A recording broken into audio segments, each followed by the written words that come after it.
Greetings from Anonymous. The United States government is seeking to end the Constitution. This will endanger the American people, and we will not stand by and watch while this government of deception prepares to rip away from us all of the freedoms that our forefathers granted us. The freedoms that were fought for, bled for, that our ancestors died for. We must ensure that blood was not shed in vain, that their lives were indeed lost for a great nation that is not yet lost. We refuse to let the United States government destroy our way of life.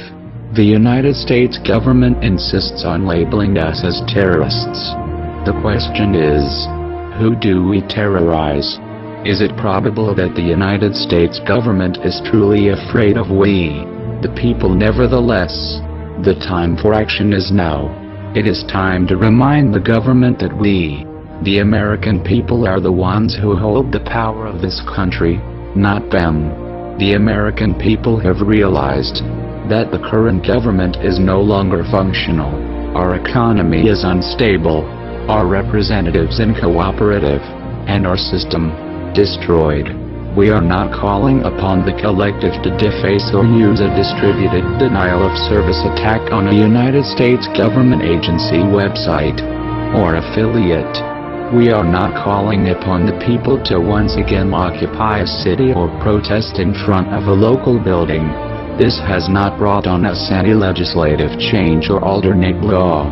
It has only brought us bloodshed and false criticism. For the last 12 years, voting has been useless. Corporations and lobbyists are the true leaders of this country and are the ones with the power to control our lives. To rebuild our government, we must first destroy it. Our time for democracy is here. Our time for resolution is here. This is America's time for revolution. To restore our constitutional rights. To once again be free. Therefore, Anonymous along with the American people have decided to openly declare war on the United States government. This is a call to arms.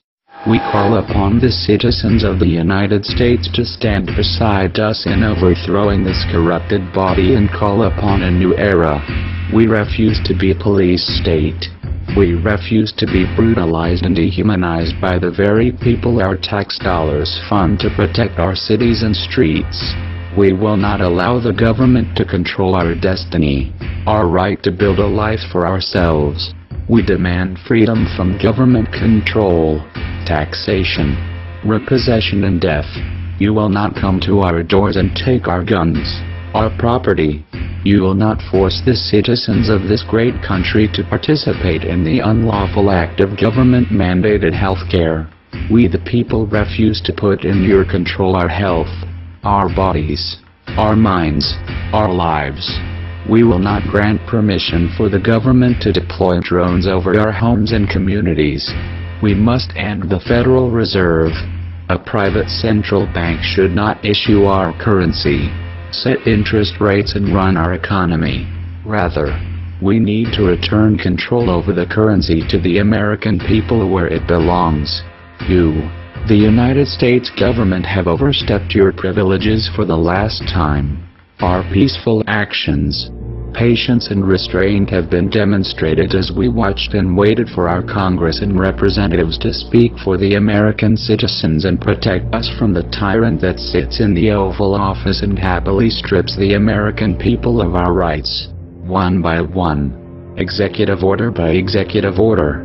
We have waited long enough.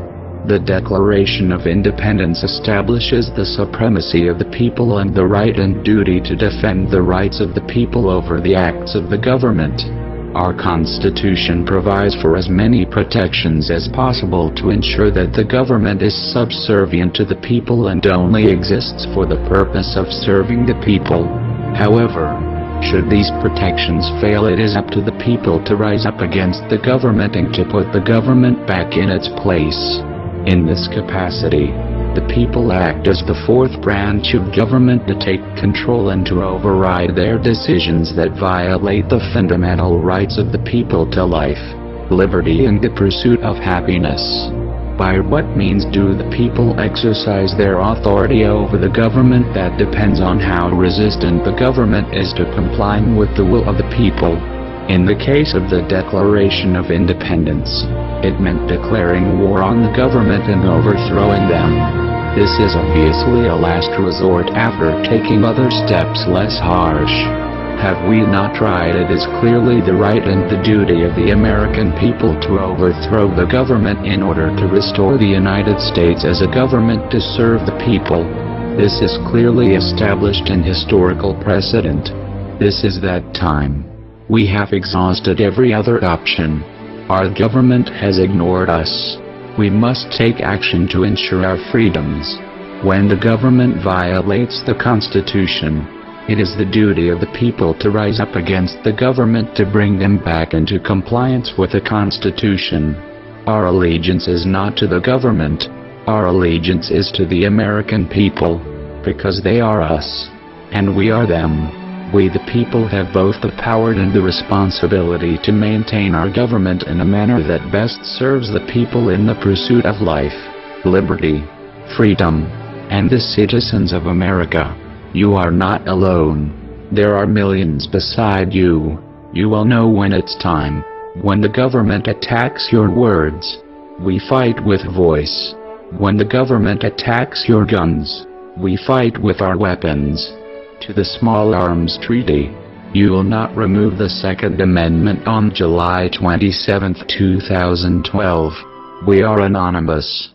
We are Americans. We never forgive. We never forget. We will fight for our rights.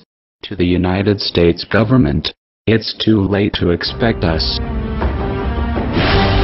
Operation American Freedom engaged.